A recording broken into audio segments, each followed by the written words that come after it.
In brightest day, in blackest night, all other podcasts tremble in fright. Losers cower before the power. Orange is lust and blues you can trust. Indigos feel and white ones heal. Yellow scare and green ones dare. That sapphire love and black hands glove will rock your foundation without hesitation. Chad and Marge face evil's might. Respect their power, for they'll make you see the light.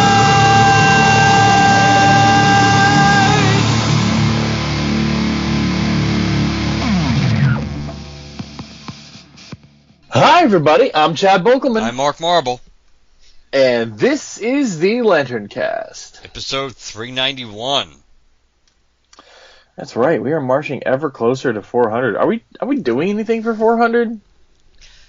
I don't know. We probably should start thinking about it soon. But as the honest answer is, of course, we have nothing special pre-planned on the docket that we knew we were doing for episode 400. So when will we be theoretically hitting that? I was actually just going to say that. Let's all look at the calendar for listeners. So today is the 19th of February. So obviously 391 comes out this week, ideally. So 92, 93 is the week of my birthday. 94, the 24th of April. Yes. It would appear April 24th would be the tentative target date, because that means under the pretense we don't miss a week between now and then, which is also it's at the earliest, assuming there's no spinoffs. That is true too, barring us skipping a week and there should be at least one spinoff because I'm gonna do everything I can to stick to the original projected deadline of doing a pre-birth and having that come out in March. So okay. So probably so the first. Yes, probably realistically, probably the first week in May would be the first day of May. May Day would be where it's likely. Still could be later, but it's probably realistically not going to be before May. All right, so start getting your ideas in now, folks, of stuff you'd like to hear. Otherwise, you're probably just going to get the usual compilation catch-up episode with friends, family, and listeners. Because that's usually what happens on big anniversary episodes anyways. All right, so what are we doing tonight? We're going to do our post-release Birds of Prey talk. And then we're going to do, God, I hate to say this, because I hate the term, Green Lantern Season 2, Number 1. Which will probably be a relatively brief recap, because the main story is pretty straightforward. As straightforward as Grant Morrison. Yeah, I mean, that pretty much sums it up. Even in straightforward Grant Morrison stories, there's still enough stuff that could make you spend at least 15 to 20 minutes just throwing names out into Google to see what gives you a hit. So it's never that straightforward. But the actual plot of the issue and what's going on is pretty. Where it begins, where it ends is relatively linear for Mr. Morrison. For sure. So Birds of Prey, what'd you think? I didn't like it compared to the way you liked it. That's If we're gonna, the best way to just, I said this to a friend of mine before I go into any specifics here. This sums up my feelings when I watch Birds of Prey. I watched Birds of Prey, and I'm like 90% sure I didn't fall asleep on it, but I can't 100% tell you that I didn't. That's kind of what that movie was to me. It's like, I was there, and I'm pretty sure I was awake for all of it, but yet it registered so little with me that it me being awake didn't help because of the fact that it didn't impact me. It is the quintessential movie on my monkey crap list, which is a movie that I cared nothing about, had no interest to see. I had no passion about the project, and if the project had never seen the light of day, I wouldn't be impacted in the least. So this is my quintessential. That's why I was on my monkey crap list, and so far it is the contender for the monkey crap of the year award, which I guess this will be the first year we can give those away, since we'll be doing a year in review at the end of the year now. So it wasn't horrible. It wasn't horrible. I don't think it was great. I think it was. It tried to be too many things. It wanted to be Deadpool, but it wasn't. The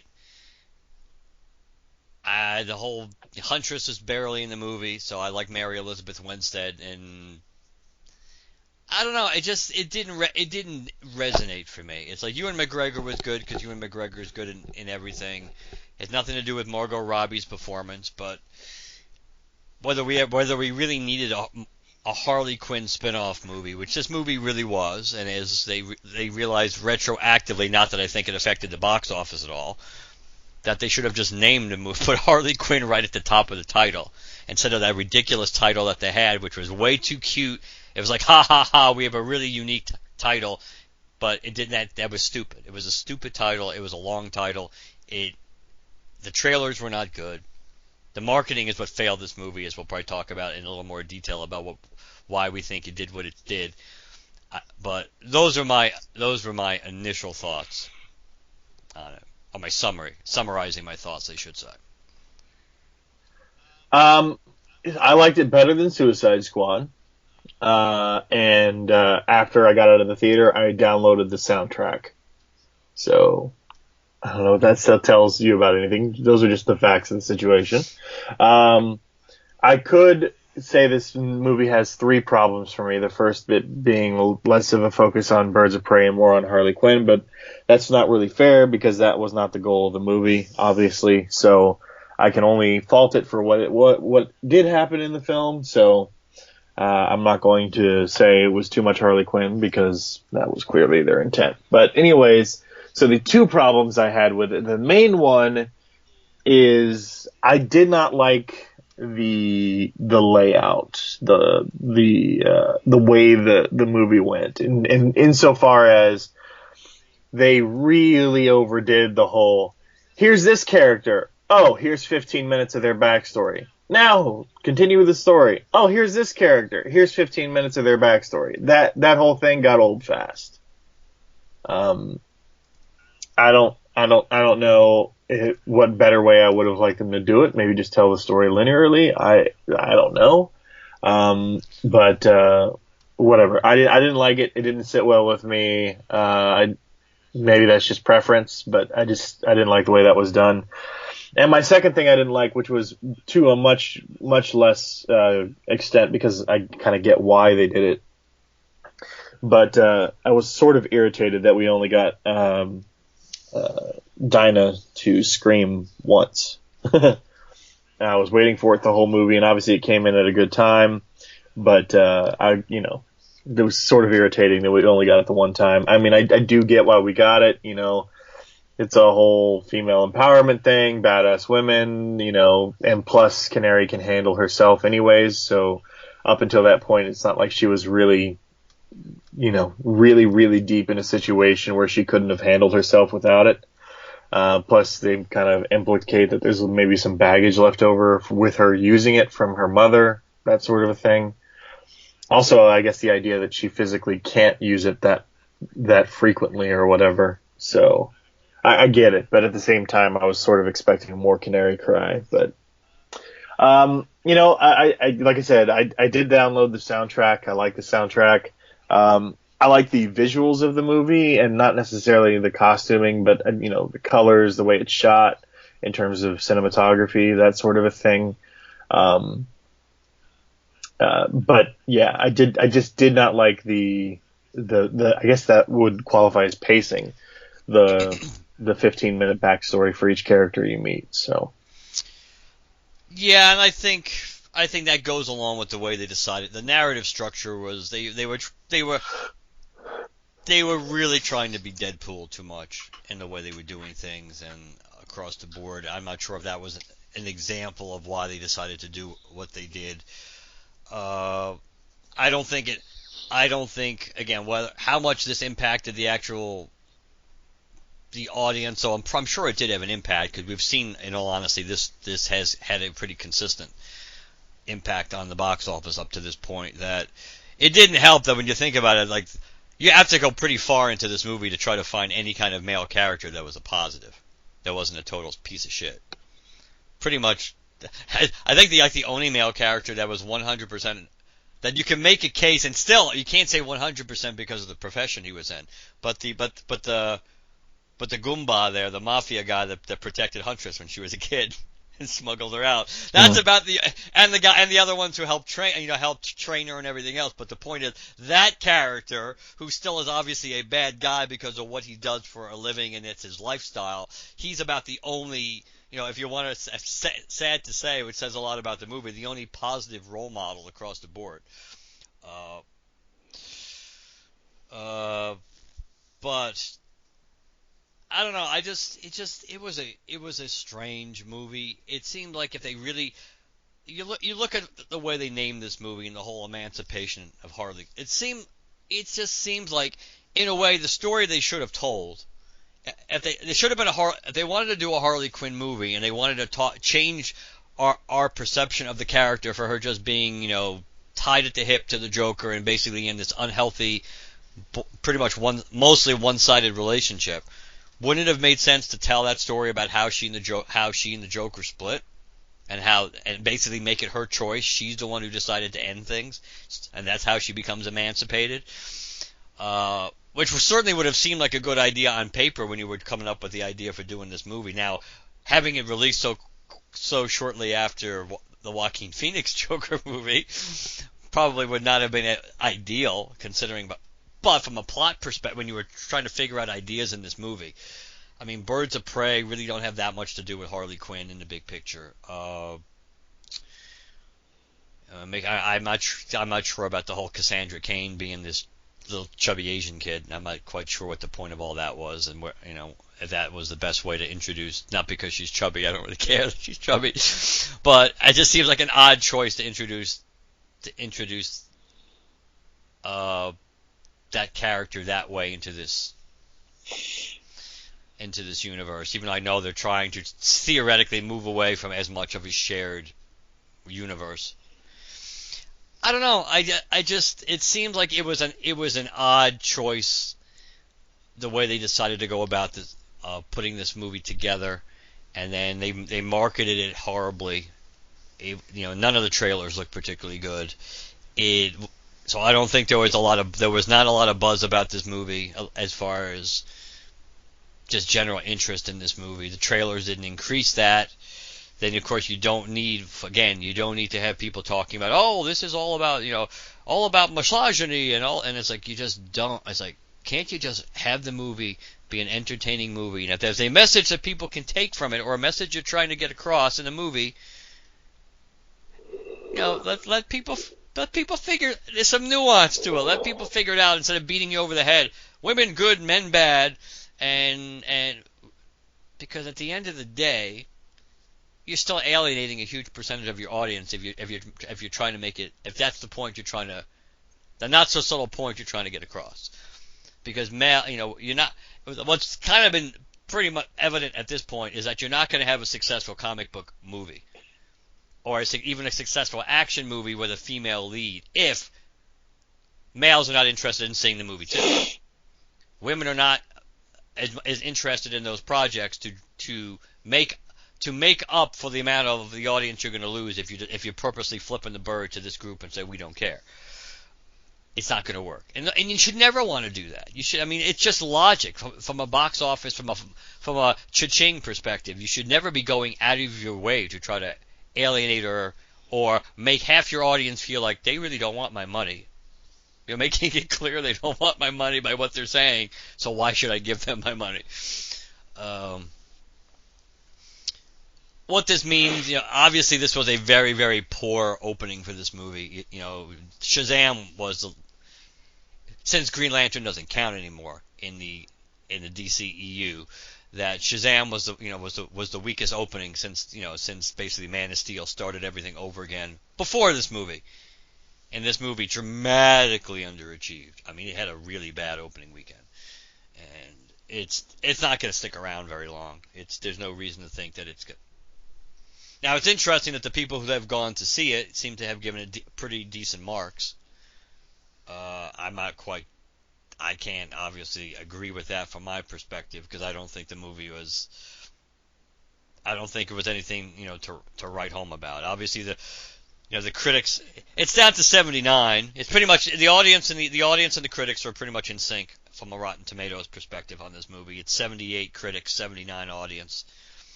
So that's 78 is not horrible. It's pretty much low end MCU numbers, at least modern MCU numbers. But which is mind boggling that the critics gave it that higher score. I don't see why critics would like. I honestly don't see why critics would like this movie unless they're getting behind the message behind the movie. I don't see, based on what's on the screen, that higher percentage of critics would give it a thumbs up. So, but people who go to see it seem to think it's okay. They seem to enjoy it. There just wasn't a big audience. There just wasn't a big audience for the movie. Now, whether this is going to have any impact on the Suicide Squad, that remains to be seen.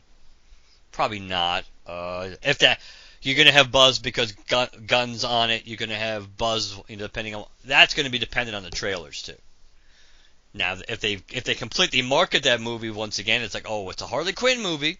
If that's the way they market it, that's going to be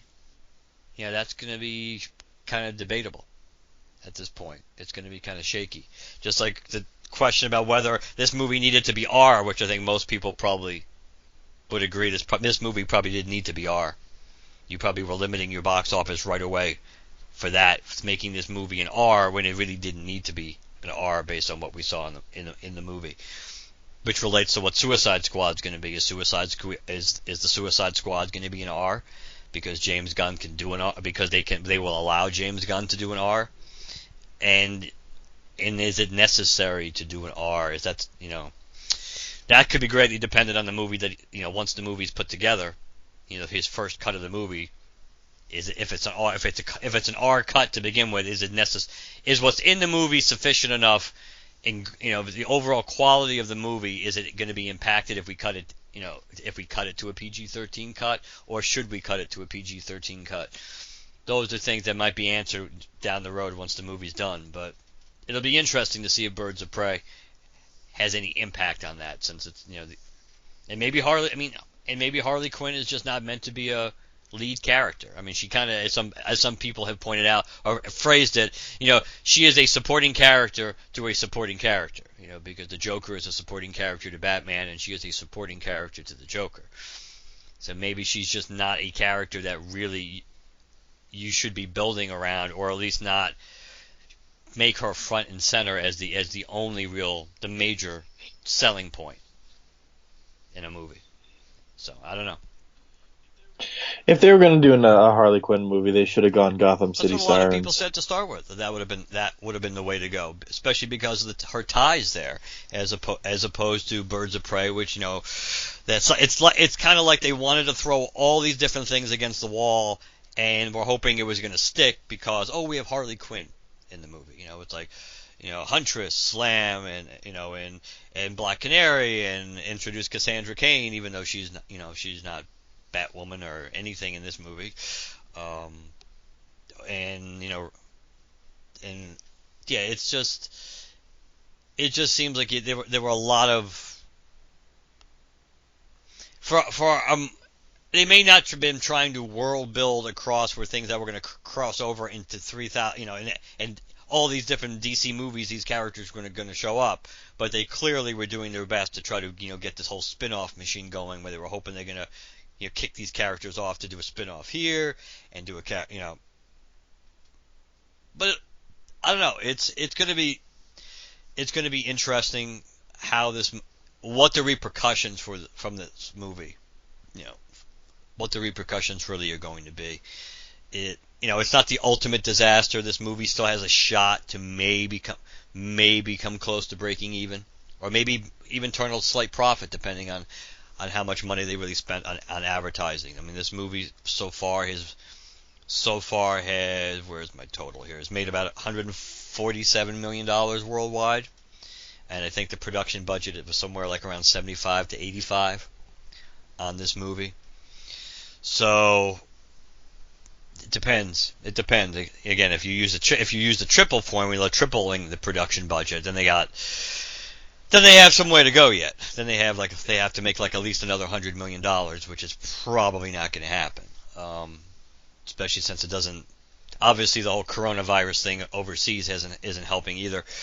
But this movie does not seem like it's playing particularly well in the foreign market, so you can't count on that saving this movie. And it's not going to have a lot of legs domestically. It's only made a little over $63.5 million so far. But it's not an unmitigated disaster. It's just disappointing, and it's certainly not what they were hoping for. Yeah, it's disappointing only in the fact that it's not remarkable, I guess, is the problem. Do I regret seeing it? No. Will I buy it when it comes out on Blu-ray? Sure, but that's because I buy all this stuff when it comes out on Blu-ray. But I wasn't wowed. I wasn't disappointed. I walked away liking some things. I like the soundtrack and things like that. And I really came away crushing hard on Black Canary. But outside of it, it's just like, yeah, that was a movie I saw, and I don't regret seeing it. But I wouldn't have. I don't feel like I would have been missing out on anything either. And I think that is probably what a lot of people, and that's probably why a lot of people didn't go to, especially nowadays, and this is not always the litmus test, but sometimes when you're trying to make a decision to go see something, it's like, is there something about this movie that makes me want to see it? To really experience this movie truly, the way get the full experience of seeing this movie the way it was intended. Do I need to see it on the big screen? Or is it something I can watch on my flat screen TV at home? I can stream, or I can rent, or whatever. And this is like a quintessential movie that you're not missing much if you end up seeing this at a home video somewhere down the road, that you're not going to miss much. You're really not going, and I don't think even watching it on your screen you can say, oh, I wish I had seen that in the theater, it would have been awesome. I don't think this is one of those movies that, you definitely do not need to see this on the big screen. Even, given if that's the final litmus test, it's like, I don't know, it's like, no, this is not like an event or an epic movie or this huge visual, just eye fest that just draws you in. It's like, no. Is it, like you said, it's on the way you phrase it essentially is perfect. It's like it's unremarkable. That's what this movie really is. It's unremarkable. It's nothing special. It's one of those movies that it's really easy to forget about as soon as you get out of the theater. And which is not unique these days. Lots of movies are unremarkable. You see that's not what the goal is. Obviously, the goal is that you think about it or it has an impact on you. I certainly enjoyed and it made you think more. Of course, the nature of the movie is entirely different. But as an example, I finally got to see Jojo Rabbit last week. Finally, because when they brought Jojo Rabbit back to our theater, in the beginning of the year for the Oscar stuff, they just kept alternating. So there were some weeks they didn't have any evening shows, so that just wasn't going to work. But they had evening shows that at a decent time last week, so I actually went to go see it, and yeah, and it was entertaining, and it made you think, and yes, it's a different kind of movie, but I'm glad, but it was something you're glad you saw, and it resonated a little bit, even 1917 to a lesser extent, because 1917, in all honesty, other than the fact, based on a true story thing, and the idea, the way they shot the movie, and these long shots, and the camera following everybody throughout, one take and everything. It's not that unique. It's not really that unique a concept in a war movie. We've seen similar things before. It's interesting in the World War I setting, because World War I is just such a horrible. The dynamics for that war with trench warfare and the gas and everything, that was World War I was horrible. But as a plot wise, from a war movie perspective, it wasn't really anything that we hadn't seen before. But still, that probably that had a little bit more impact on me. This movie, it's like okay, I saw it. It's like, and I went in with low expectations, like we talked about. It just kind of didn't move me from that low expectation. I was hoping I'd like it. Did I really think I would? No, I'm not gonna lie. I didn't think I was gonna come out going, wow, I thought this movie was gonna be horrible. It wasn't half bad. It was okay. I don't. So it's probably overall, I would say it's my least. I think it's my least favorite DCEU movie. Suicide Squad is right near it. I haven't seen Suicide Squad from beginning to end in so long. But because of Will Smith in that movie, and Deadshot was such an interesting character, and the way they did it, that was a bigger failure from the perspective, not financially, but it was a bigger failure based on what it could have been with all these characters and the poor choice of villains and things like that. But I think there are things to be entertained with in that movie more than I thought I was entertained by Birds of Prey. But they're neck and neck. I think those are probably the two crappiest. Luckily for WB, they have Wonder Woman warming up in the bullpen. So this will For sure. This will be that that cleansing of the palate real quickly, and June's not. Time flies. June isn't that far away. So this movie will be an afterthought relatively quickly, which is probably good. And then we'll see if there's any fallout and how they approach other movies they had in development, whether it has any impact. Probably not on what Gunn's going to do with Harley Quinn in the Suicide Squad. But they should push it to home video sooner rather than later, because the sooner they do it, the better their chances are that it's actually going to sell well. Changing the title after 1 week after the movie came out was just reeked of desperation. I mean, some things the optics are really bad, even if you understand why you did it. It's like, well, yeah, you understand why you did it, but you should have been bright enough to realize your title of your movie was bad to start with. Especially when Harley Quinn is clearly the main character, but it's Birds of Prey, and that whole the ha ha ha fantabulous, that's just fucking call it Harley Quinn. Harley Quinn, Harley Quinn Birds of Prey was smart, but it should have been that all along.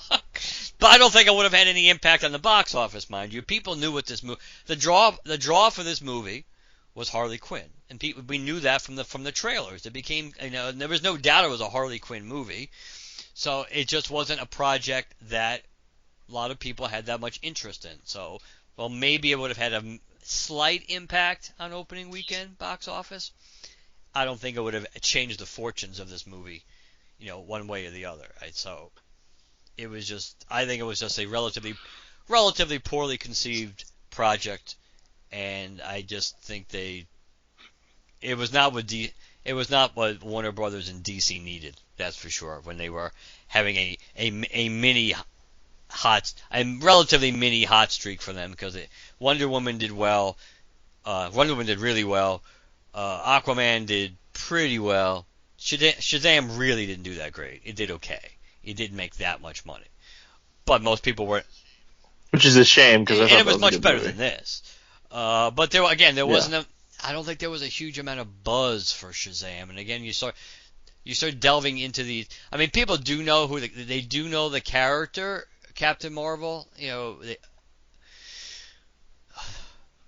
Just fucking do Flash and Green Lantern. Like, my God, well, it's not that hard. Apparently for them it is, because of the fact that here we are in 2020.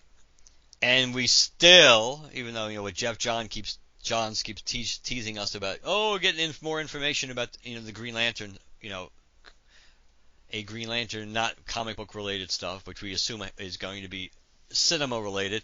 But here we are, and we know at some point there's going to be a Green Lantern Max show, and at some point supposedly there's going to be an Ezra Miller Flash movie. But of course they've been talking about this crap for like 4 to 5 years now. And then there's Green Lantern. But you're right. Their choice of material is just mind-boggling. You give them a pass a little bit on the Flash because it's not like they haven't wanted to do the Flash. They just can't get their heads out of the and either get the right script or get the right director, or they're not willing to just kick Ezra Miller to the curb and say, this is a movie we want to do. Either you're going to do it with us, or we're going to recast the role, because we don't want to do we don't think, even though their track record of maybe being right would make Ezra Miller want to hold his ground more. But it's like, this is the kind of movie we want to do with this character. We don't want to make it this way. We don't necessarily want to make it this kind of character or this kind of movie. But either way, they should get off pardon the term, or get off the pot. And we know Green Lantern, they seemingly have at least moved away from being petrified about doing a Green Lantern movie now. But let's do the New Gods. Let's do a New Gods movie, which absolutely nobody's going to give a crap about. Unless, like I think we talked about, unless for some reason the Eternals is this massive hit, then maybe. But the New Gods have pretty much been established that people care a little bit about Orion, Metron, Highfather, Mr. Miracle, Barda, a little bit. Darkseid is a villain people like, even though after Thanos, even though we know that's not the way it really happened, but in the eyes of moviegoers, he's going to be a knockoff of Thanos, so it's going to have less of an impact. But either way, we know based on their comic book trajectory that there is not a huge go-to audience for New Gods. And then sticking what's her face from your movie, which I'm drawing a blank on. The Oprah movie, which I'm drawing a blank on. The book series, Wrinkle in Time. Madeline L'Engle books. That's the one thing I just needed that trigger. Yes, having her, and was it Tom King, who's again, some of his stuff people like, and then there's Heroes in Crisis. So that's a project that is just asking not to be made because it seems like there's no way that movie's gonna do well. Could do well. I'm getting a Bill and Ted 3 movie before I'm getting the next Green Lantern movie. I'm hearing news about Community, the movie, before I ever get another Green Lantern movie. Like, these are things I never thought would happen. Matrix 4 before the Green Lantern movie. It's just like, and by the way, for those of you wondering what I'm talking about, so Community, the thing was always 6 seasons in a movie. Well, we got 6 seasons. We're waiting for the movie. Evidently, like Allison Brie and a couple others tweeted out the other day, there's actually some news about a Community movie coming out very, very soon. So keep your eyes peeled for that, which got me all kinds of hype because we all know I love Community. But, like, man, for a while there, it seemed like the Community movie was never going to happen, like, definitively. So the fact that I'm getting news about that actually becoming a potential reality before we ever have more concrete news about a Green Lantern film is irritating. Just imagine all of these projects since Green Lantern came out. Actually, there have been, at least because of Spiral, there's going to be at least 2 Saw movies that have come out since that. It might be more because I'm trying to remember when Saw finished up back with Saw 3D, how big a gap there was. But it's like, and obviously those movies are cheap to make, so it's not really surprising on that level. But based on the law of diminishing returns for franchises, it's like it just boggles the mind. It's like they ran scared for so long. And it's like, oh, we're going to do this. We're going to build it back up. And it's like, oh, we're going to get BVS, which people didn't like. We're going to get Justice League, which people liked even less. It's like, oh, God, thank God we have Wonder Woman. And then Aquaman was pretty successful, but it didn't set the world on fire, certainly domestically. People just like Jason Momoa. I mean, that's really what it comes down to. But I don't know. The Suicide Squad is going to be quite interesting. We know obviously the Batman is beginning filming. We know that.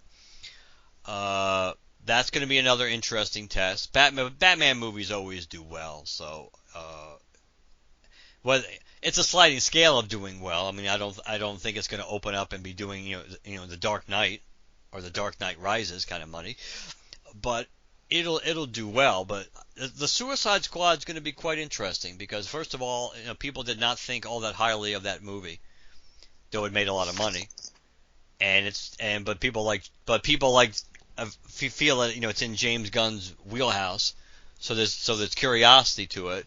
But meantime, meanwhile we have no Superman movie planned on the horizon whatsoever, no Justice League movie, no definitive casting news, let alone release date for a Green Lantern movie, and the Flash thing has been in limbo forever, and Cyborg seemingly is dead. Oh, Black Adam. We know Black Adam is coming too. So that's an interesting project too, because of the fact that it's going to have so many ties to like Justice Society stuff, and how is that going to play? Yeah, that'll be in your wheelhouse.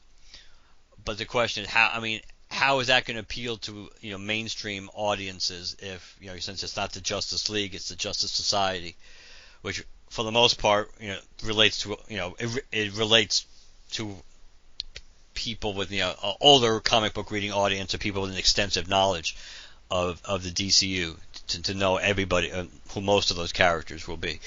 I mean, if they have Jay Garrick in it, then obviously people are going to know that from the TV show, and I like to think a lot of people would know the Alan Scott version of Green Lantern, and Hawkman.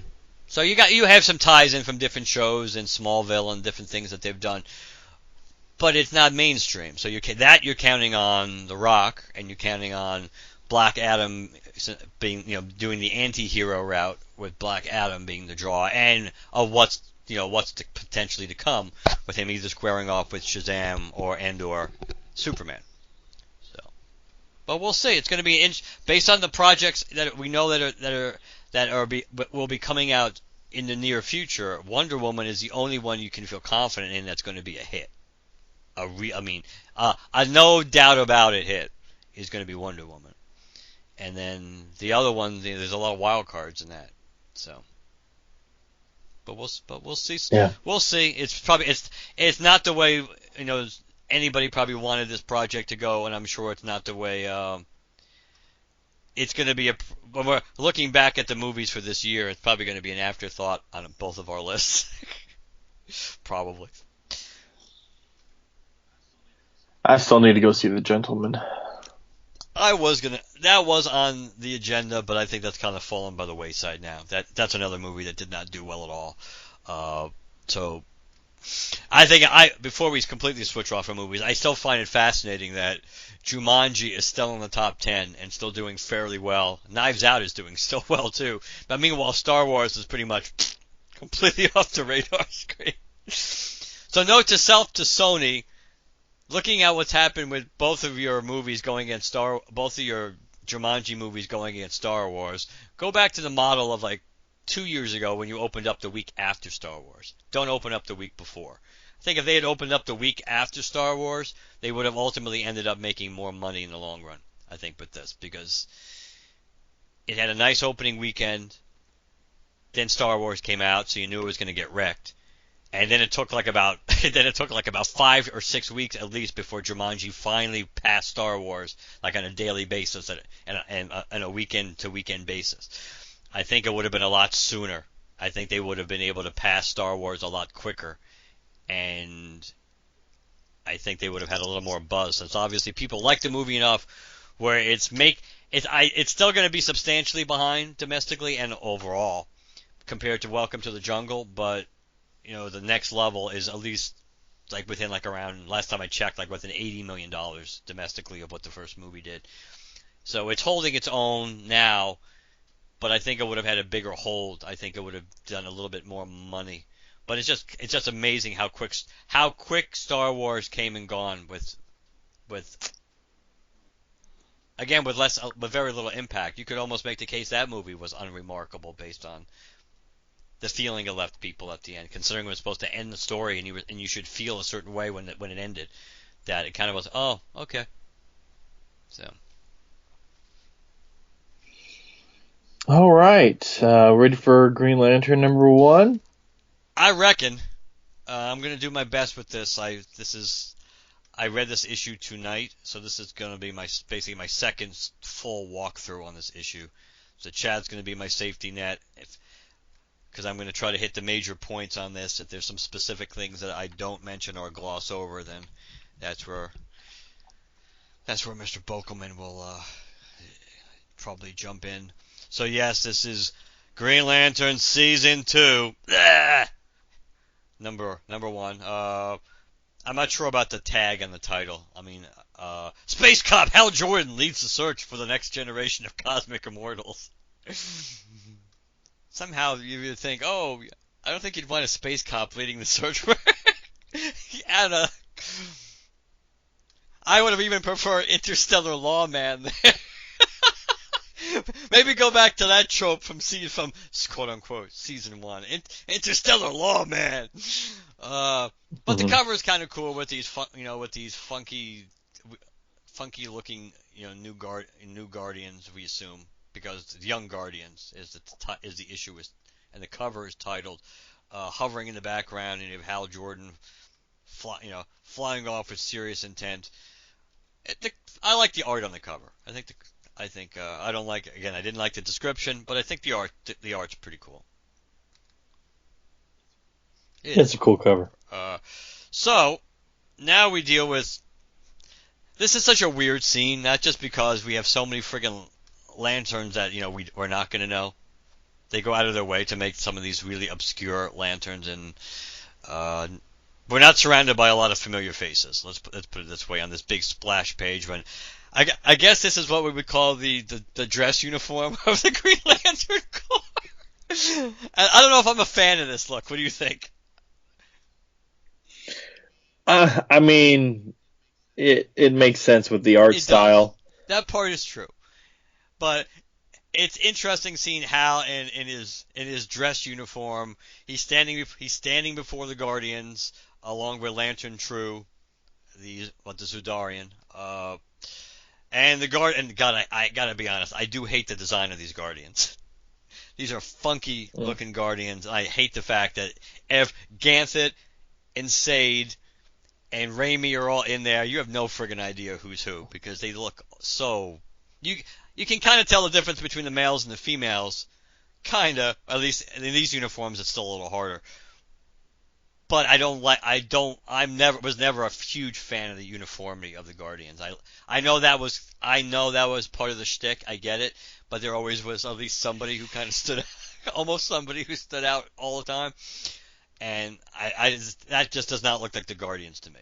But Hal is there in his dress uniform, and he's basically being congratulated for saving the universe and neutralizing the threat of Controller Mu, until he shows up again. And they're telling him that how to reward a man who needs or expects none. And I'm glad they picked up on this plot point, which of course was first hinted at the end of the Green Lanterns line, when the Green Lantern batteries were corrupted by Cyborg Superman, that all the Green Lantern batteries were being taken and being reconstructed and rebuilt, repurposed. So the Guardian hands Hal Jordan his upgraded power battery, which kind of looks like Kyle's, but almost like more organic to me. It's got it's I don't know, how would you describe that? It looks like a Green Lantern power battery that is slowly is mid transformation into a Blue Lantern power battery. Oh, because of the wings on the side. Yeah. You're right. That's an interesting point, which I'm sure. Well, we can't say we're sure because with Morrison, he's always thinking of something. But since we haven't seen anything related to the, other than seeing Atrocitus in the, in the Moveverse, that we really haven't seen anything related to the emotional spectrum. But you're right. Now that you look, it is similar to the Blue Lantern's shape, but it does remind me of Kyle's, the face of it, a little bit too. I actually like the fact that Hal has a medal on him too. It's like I never really saw the Guardians as the handing out medals type. but it's cool. That part I like. I like the part that these are at least like a little less stick up their ass Guardians, a little bit, at least a little bit. So they give Hal Jordan the battery and they say, hey, it's time to recite the oath, and Hal's like, all together now, and pretty much the Green Lantern Corps, recites the oath, and so forth and so on. Hal Jordan is trying to sleep, and he gets interrupted by, and these are really funky uniforms.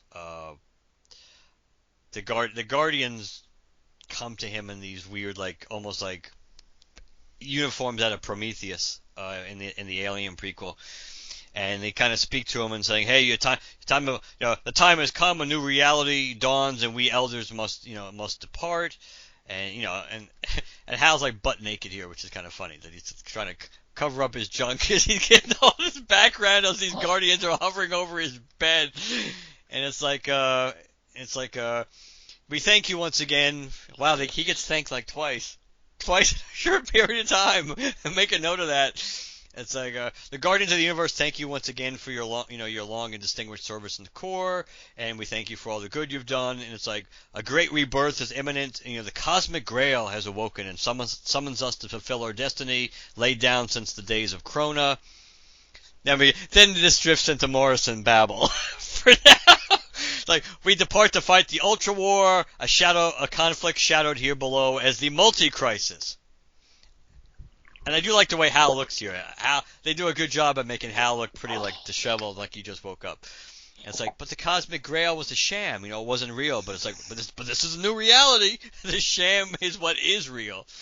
The stone that was discarded is the new foundation. And Hal's just still there, like covering up his junk, like, what the hell is that supposed to mean? Oh, Hal.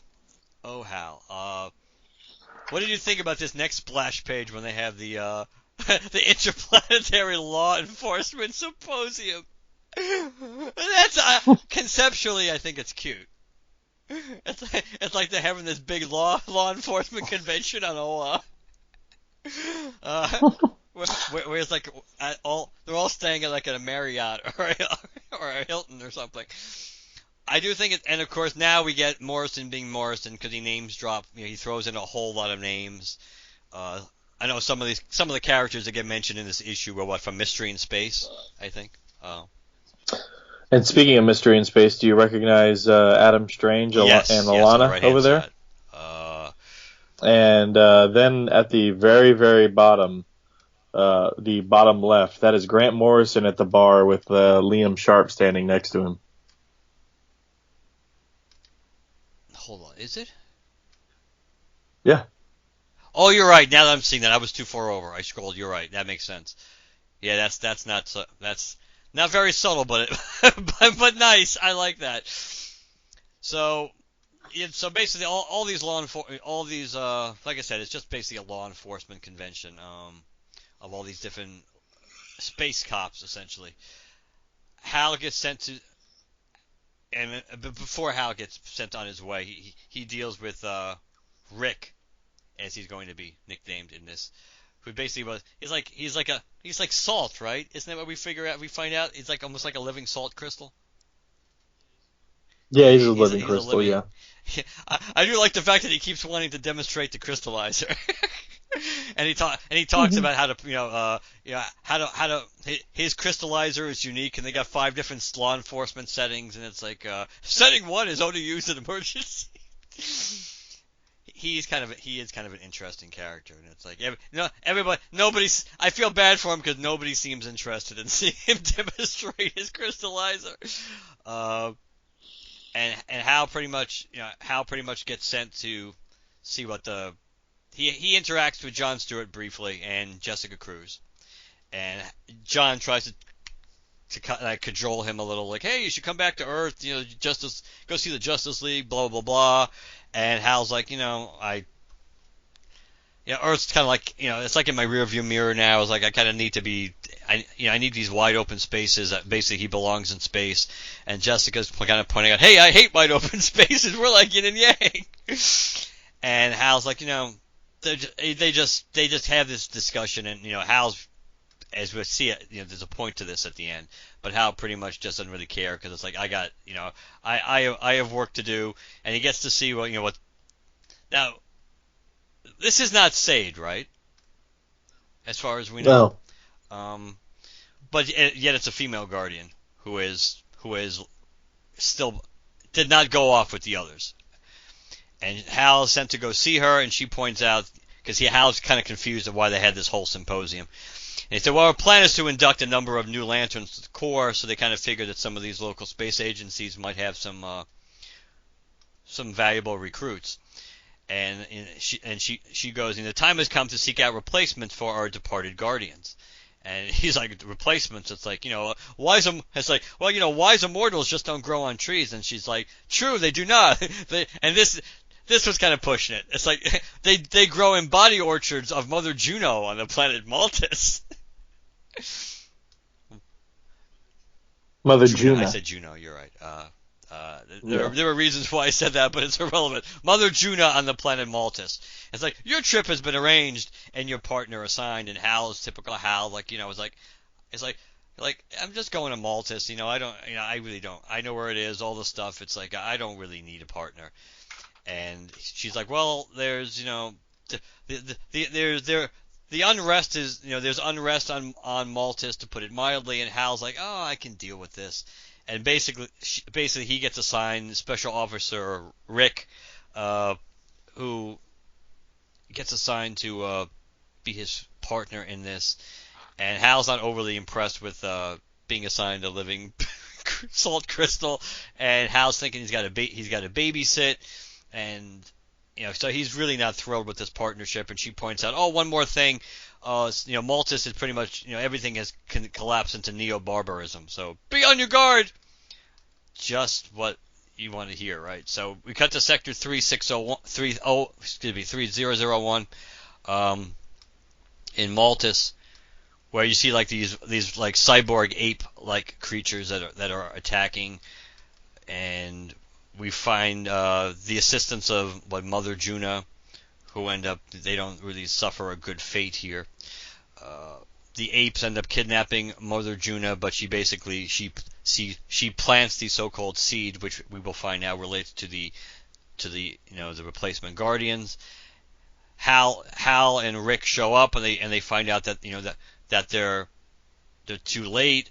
Rick thinks that that the infant guardians have been burned alive in their pods, but it turns out there's a little more to it than that. Hal is determined to rescue Mother Juno, and basically we get Hal's dealing with the threat, and the physical threat, and Rick's job is what is Rick's job really here to try? How would you describe his job here? Because Hal's more being the blunt instrument here. He's being the detective, figuring out what happened. And where to find her. Yeah. I think that's probably the simplest way to put it. I like the fact he said, I was going to resort to using setting 1 on my crystallizer, but my weapon was lost.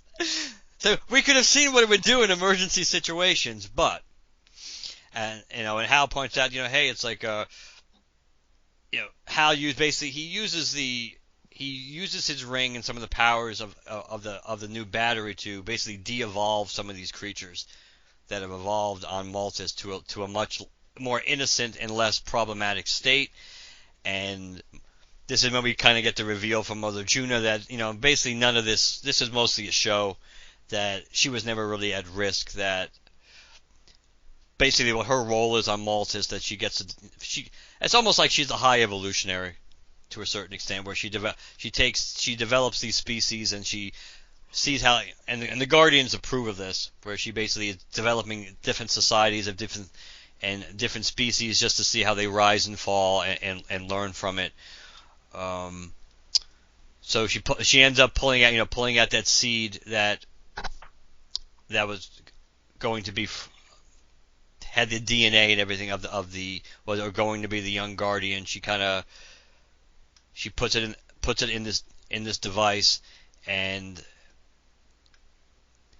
she pretty much changes them, and it's like but she's kind of giving you Guardians kind of in a way what the Guardians were supposed to be like when Kyle brought them back. That they were already ancient before the original Guardians were already kind of ancient before they stepped into that Guardian role, and they were immortal and they never died. And these Guardians are going to be young, and they're going to supposedly be able to die.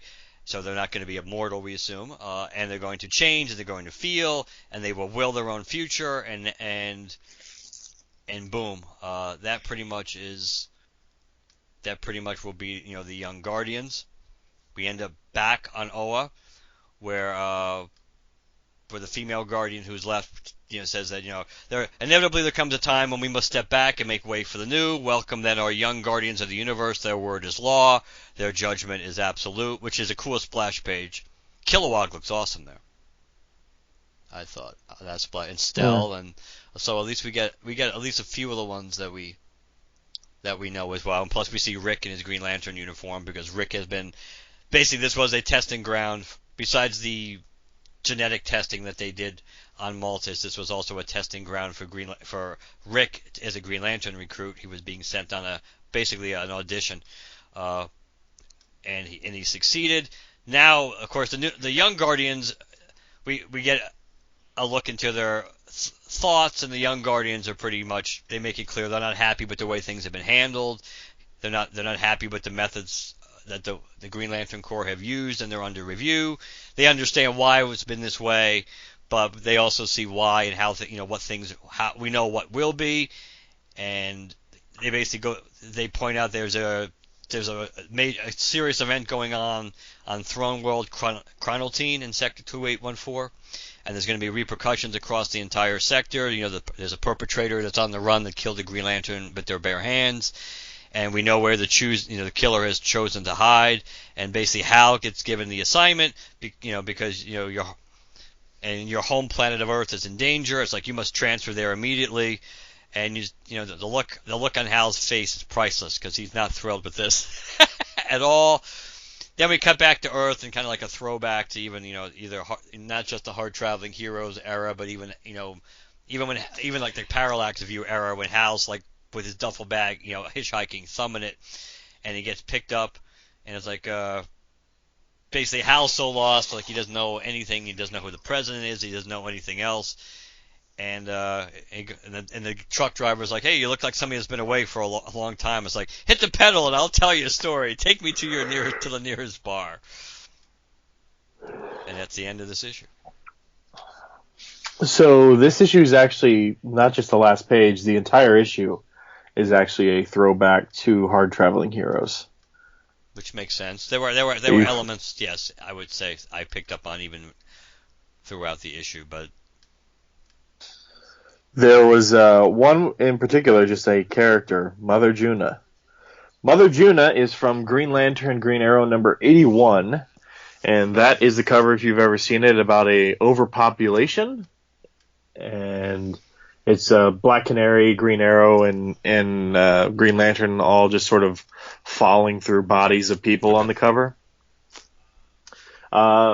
Essentially what happens is, in a prior issue, Old-Timer, Hapa Ali Apsa, chooses the well-being of Hal Jordan at the expense of the potential danger to both terrestrial life and in the ecosystem when there are like some barrels of oil or something to that effect, or toxic chemicals or something like that about to fall in the water. He chooses to save Hal instead, and the Guardians judge Appa for this and strip him of his immortality and send him to Maltus, but they allow Ollie and Hal to escort him down along with Dinah to Maltus to say goodbye. When they get there, Maltus is just literally asses to elbows with people, and not just in city centers, but just virtually the whole planet. Black Canary gets chased down because, like, she's a woman, and we don't need any more people on this planet, that sort of a thing. And sees the means of reproduction. But anyways, it turns out the whole reason behind this is a character named Mother Juna. And Mother Juna has been cloning a lot of people, and referring to them as their children, because long after the Guardians left Maltus, they didn't leave Maltus behind 100%. Some people became Guardians and Zamarons and controllers and everything, but that doesn't mean there wasn't some people who stayed behind on Maltus. Well, on Maltus, after a while, a radioactive cloud, I don't know how they described it at the time, but the planet passed through this cloud that essentially sterilized the place. And I don't believe the entire race, but a good portion of it. And she was one of the ones who was sterilized, and she had always wanted kids. So that's this whole being a brilliant scientist and all of this stuff, but also, a person who wanted to be a mother but stripped of the ability to do so, created this cloning machine and technology, and she was doing that. But in the meantime, the people affected by the cloud, for, I don't know, could have been decades, centuries, I don't know, but it was for a while. The effects of it went away. So then they just started naturally having children again. So her cloning process, plus the populace's ability to have children again, led to an overpopulation problem on Maltus. So that is, there's a whole bunch of, the Green Lantern, Green Arrow series, every issue tackled some sort of, big social issue at the time. And at the time, there were a lot of fears about overpopulation. So that was one of the quote unquote social issues that Denny and Neil tackled. But that is who Mother Juna is. So there's some big ties there with that.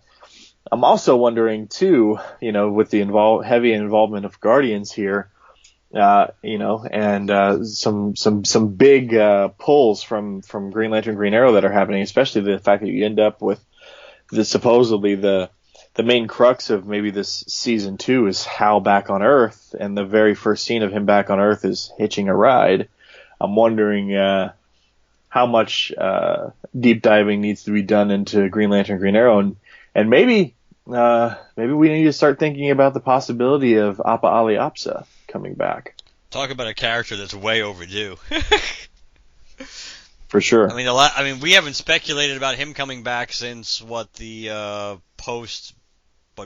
since Brightest Day, when we yeah, Corona. When the hooded when in the Malthusian whatever bandages they were, it seemed like he was one of the most logical choices. Of course. Yeah, the only two Guardians we really need back are either Appa or Dowley, which is the Guardian from the Ganthet's Tale. Hey, Krona's been gone for a while. Not counting whatever time lost Krona was in Lost Army. Yeah. But we haven't seen Krona since since Atrocitus was feeding him to or whatever, and the thing that was wearing his skin, right, in the Red Lantern's book. One of the things I noticed, and where is it on the page? So on the page, I think it's the first page where they're all chanting Jordan, Jordan, Jordan. Yes. There is, I forget the Earth, but what's his name? The hippie lantern is there on the very far right side of the page by the white border in the middle.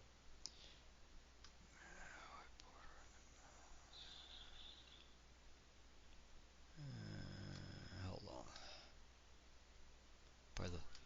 far right of the page, dead center.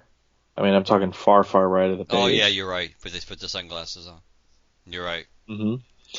And then standing in front of the tiger in the suit, and in front of the mushroom guy, that looks to be like Liam's take on the Green Lantern. I thought about that, but I guess it could be.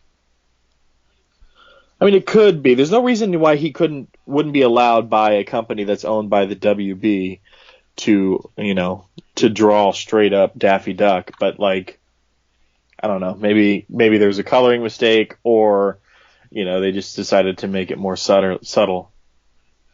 But it's that. I mean, that's, if anything, that's got to be the Green Lantern. I could see that. I really like the art in this issue. If you can, go find Liam's account over on Twitter.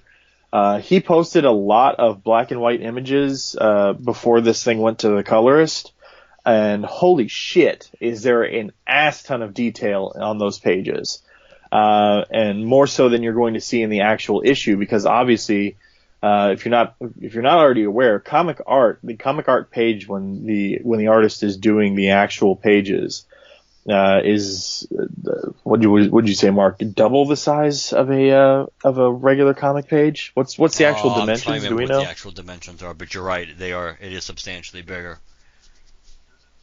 There's a ton, like even the last page where he gets picked up by the trucker, like there's a ton of detail in there. Like the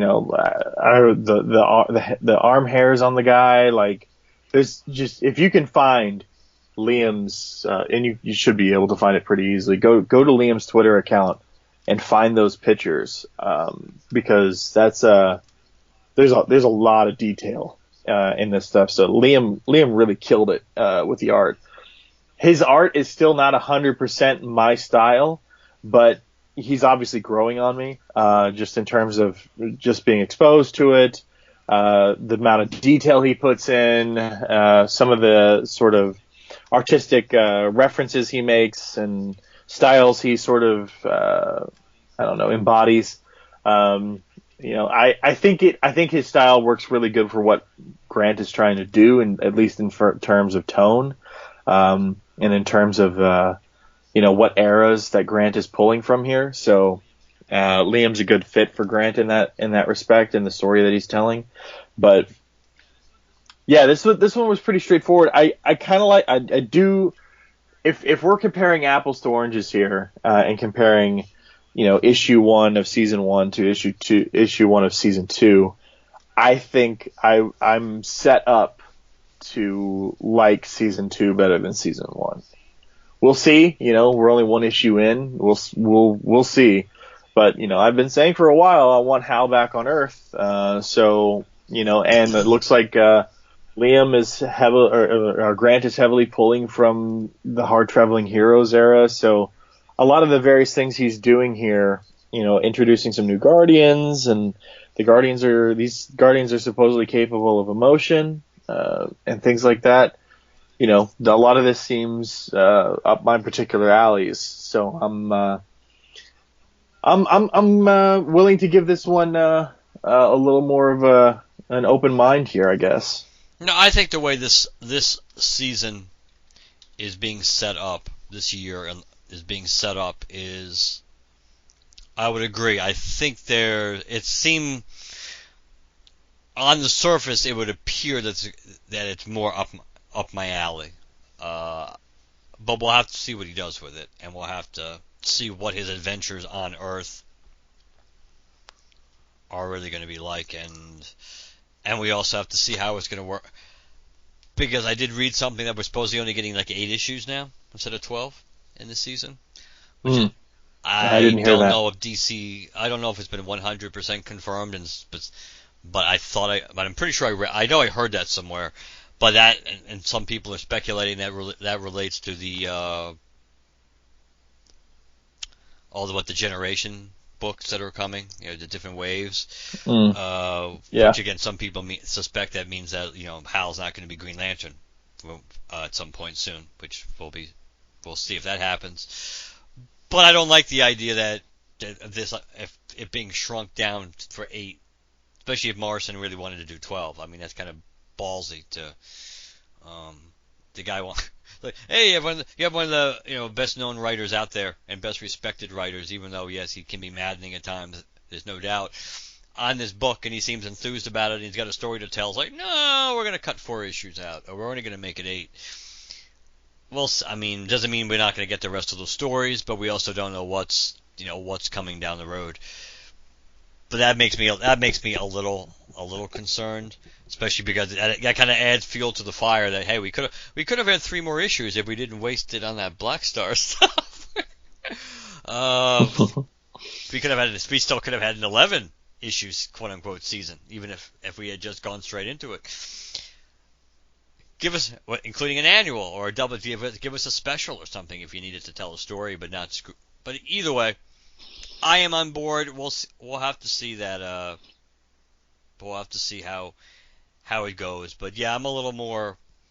I'm intrigued by what the old Guardians are going to do and the new Guardians, and of course if the old Guardians come back, you can almost take it to the bank. There's going to be a conflict between the two, and and conflicting visions about running the Green Lantern Corps.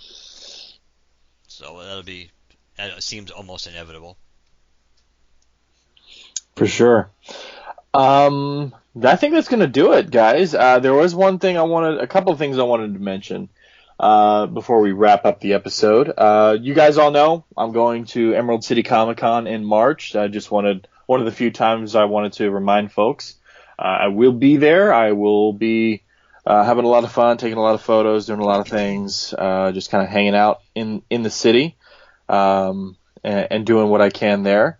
While I am there, I am planning on. I'm actually planning on getting a lot of photos of some cosplayers cosplaying as Green Lantern characters, and I will be posting those on Sunday, March 15th, 2020. And the reason I say that is because we and the blog of OA are celebrating 3 official cosplay days in 2020.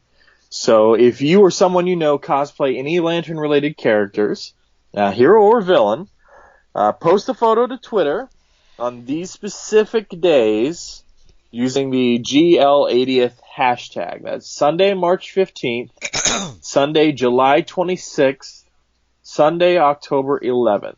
So these dates actually coincide with the Sundays of Emerald City Comic-Con, San Diego Comic-Con, and New York Comic-Con, respectively. So if you're attending the con or at your local shops or you're out and about, or even if it's an old photo of some Lantern cosplay you had, we honestly really don't care. Just post your cosplay of your various Lantern characters specifically on those days using that hashtag. And I will be paying attention to Twitter and stuff on those days to retweet the crap out of those. If you are not the cosplayer, but you're just kind of trying to share and get in on the fun, please do your best to credit the original cosplayer. Specifically, if they're on Twitter, try and find, if you don't, that's fine, if you just have a name or whatever, but, tag them and stuff so that we can make sure to get the credit to the people who make the costume and stuff like that.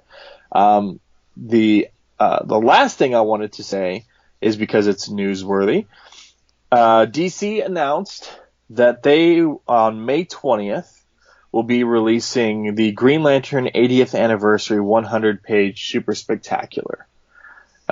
This is a $10 book, $9.99, and there are a bunch of variant covers. There's a 1940s variant cover by Nicholas Scott, a 50s variant cover by Matt Taylor, a 60s variant cover by Doug Mahnke, a 70s variant cover by Neil Adams, 80s by David Finch, 90s by Philip Tan, 2000s by Yvonne Hayes and Eau Claire Albert, and 2010s variant cover by Jim Lee and Scott Williams. The main cover is done by Liam Sharp. So we have 8 covers in total at $9.99 a piece. And yes, I am getting every single one of them because I've been working with Mark and everybody to try and push Green Lantern 80th. So I'm putting my money where my mouth is. DC wants to do something to help celebrate Green Lantern's 80th anniversary. I am putting my money where my mouth is, and if I can afford what they're going to do, I'll take it. So let me see here. From Newsarama, the legendary lineup of creators contributing their talents to Green Lantern 80th Anniversary 100-page Super Spectacular include Jeff Johns, Daryl Banks, Charlotte Fullerton McDuffie, Sina Grace, Mike Grell, Jeff Lemire, Ron Mars, Denny O'Neil, Fernando Pasarin, Ivan Hayes, Rafa Sandoval, Markio Tamaki, J. Tomasi, James Tinian, Robert Venditti, and more. I'll be curious to see the stories that they put in there. For sure. I really like Ivan Hayes' variant That's cover. my favorite. But Liam's is pretty damn cool. The main one. Yeah, I think the cover that I gravitated towards was the Ivan Hayes cover. I think it's because of who's on it too. I mean, it's the image. You know, it kind of does capture a lot of the Jeff Johns run in a nutshell on that cover. I still think it's weird. Well, not weird. I think it's disappointing that Daryl didn't get a cover. I think that blows. Sometimes you just bang your head against the wall. It's like why? I mean, obviously there's reasons why, and then not that we're in the privy to know why, but the reality is it's criminal based on talent that he does not get, that Daryl doesn't get more work, even if it's just doing friggin' variant covers for some of these issues. And if you were going to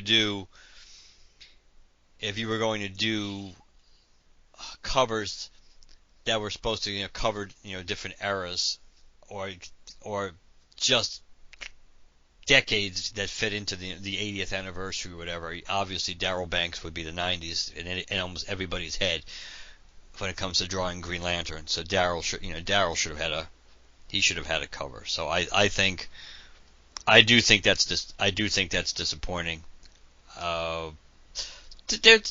Some of the other covers are not bad. I just think that the Ivan Hayes one, that is the one that grabbed me immediately. But I think you're right though. I'm trying to pull up all the covers now. That Kyle one. The Kyle one is cool. I mean, I know. I will agree. I would want Daryl, but the Kyle one is cool. Yes, I would agree. The Kyle one is, considering it's not Daryl, that is one that I did like. I'd be lying if I said that I didn't like that cover. That is one of the ones that just drew me in when I saw it. But as I was scrolling through them, the one, I mean,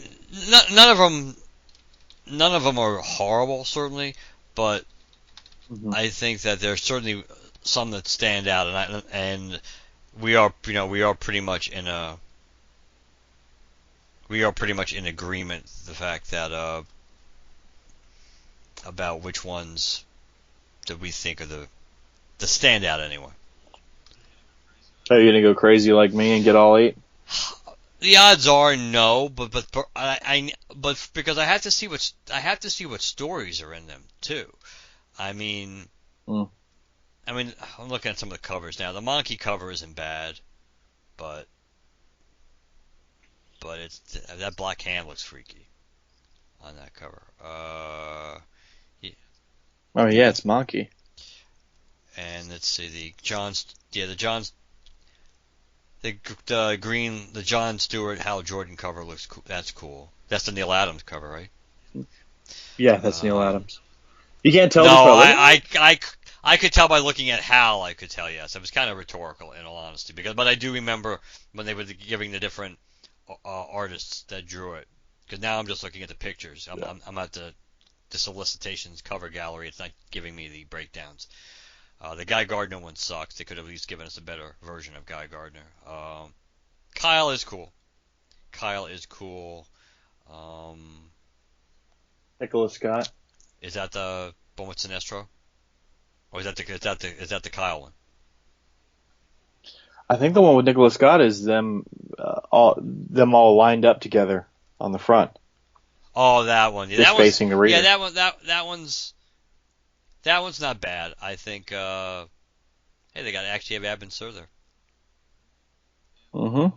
And the Kid Lantern or whatever. Kid Lantern. Kyle's haircut looks a little weird. And they have your boy Alan right in the middle, so that's cool. Jessica doesn't really look Jessica-like entirely to me, but it's kind of an interesting take. I like Guy in that one. Guy looks really cool. Mm-hmm. I don't know. I would consider getting multiple covers, but I do want to see